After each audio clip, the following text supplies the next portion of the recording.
Four, three, two, one. And we're back.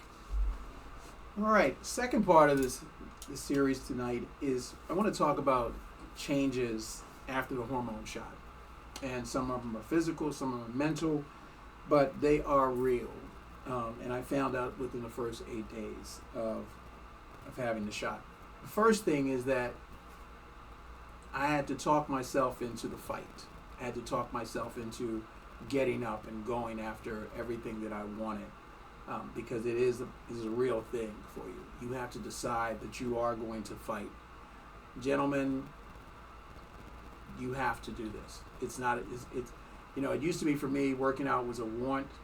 Okay, I want to work out on Wednesday. I want to work out Friday. Fine. Now, no, it's a have to. Monday through Sunday.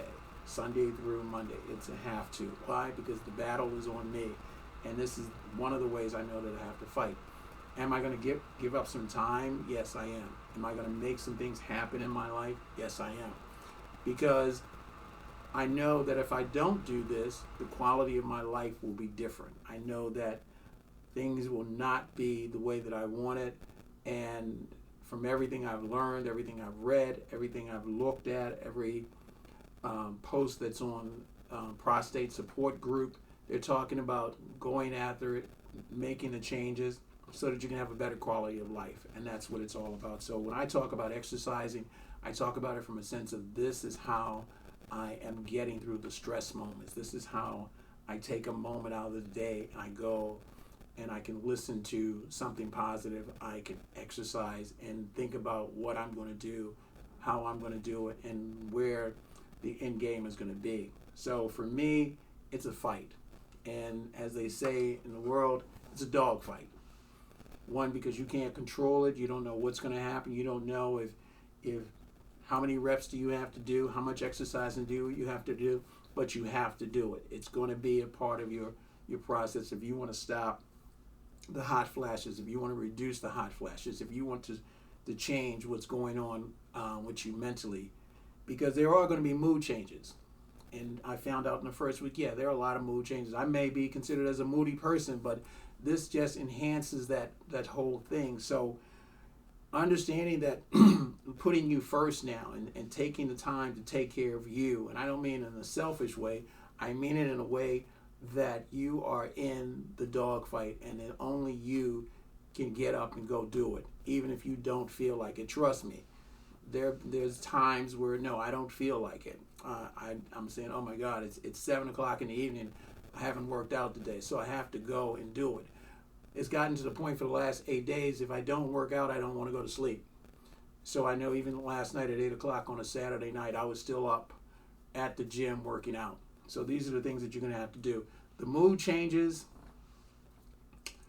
they are not something where you go from 0 to 10 or 0 to 100 and just go off. No, there are things that will hit you very slowly sometimes for me, and I noticed it where you might think of something and it might put you in a little funk for a minute, and then some days it might put you in a funk for a few hours where you just have to lay back and start thinking about what you need to do and how powerful you are and how great you are to get you out of that, because it is going to be you a lot of times, just and nobody around you may notice it, may not even know that you're going through a mood change, but it is going to happen for you.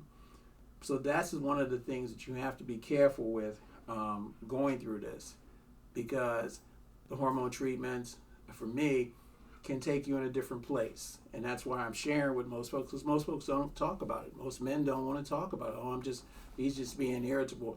And the thing is that your family is affected by this. The relationships that you're in, the people that you're around, the places that you might go, they're affected by the changes and they don't even know why. And they may not even know that you have a issue with prostate cancer. They may not even know that you're even going through it because of the way you look, the way you dress. If you're in the gym 8 days a week, nobody's going to think there's something wrong with you. They just think you have an obsession for wanting to look good physically. So you're doing that, but it's basically to help your mood changes. The things that help me out with my mindset is, one, what I listen to while I'm working out. Some of us like music, some of us like wraps, depending on whatever it gets you to get you up and hyped while you're working out to make it an enjoyable experience for you, takes your mind off of what you're going through. Use that. If you have to read something before you go in, if you have to hear something before you have to go in to work out, to get yourself and your body in the right frame of mind, your mindset is going to be very important. The other thing with your mindset is going to be very important not to be around people who may not be going forward in their life with anything that they're doing. So you have to choose where you go now. You have to choose the people that you spend time around, because you're already going in a different direction. Your mind says, I'm in a dog fight every day. Your mood can change based on what you feel like you're living. But your mindset and what you put in, for me, what I feel for the next 90 days, whatever I put into my mind is going to have to help me to get up.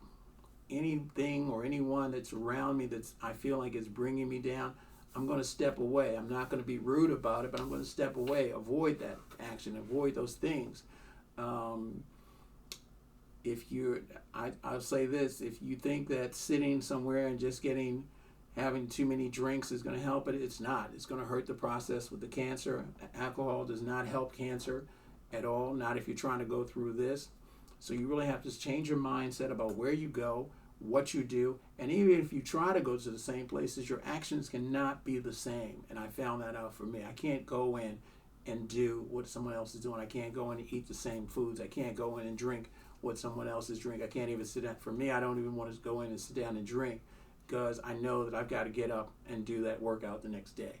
So I don't want anything to alter my mind at all. So those three things is what you want to look at. Your fight in the race that you're going to win, your mood changes, try to make them as short as possible, try to make them not affect the people around you as much as possible, and use your mind over your body right now to take you forward, to beat this thing. I don't feel like I'm going to be defeated. I feel like when I do this last series on this whole thing of hormone treatment and radiation, I'm going to tell you, okay, we're back to the numbers that I needed to be. There's nothing there, and that's what I'm looking for. So every time I'm in the gym, that's all I'm thinking. Okay, I know I got 90 more days. I know I got 90 more days to beat this thing. I'm going to go through this. And so I'm going to show you that, hey, I'm going to do it, or I'm just going to die trying. That's all I can tell you. So I want to go into the last segment of this, and I want to talk about your relationship. And I'm going to say that as just one topic because I think it's very important.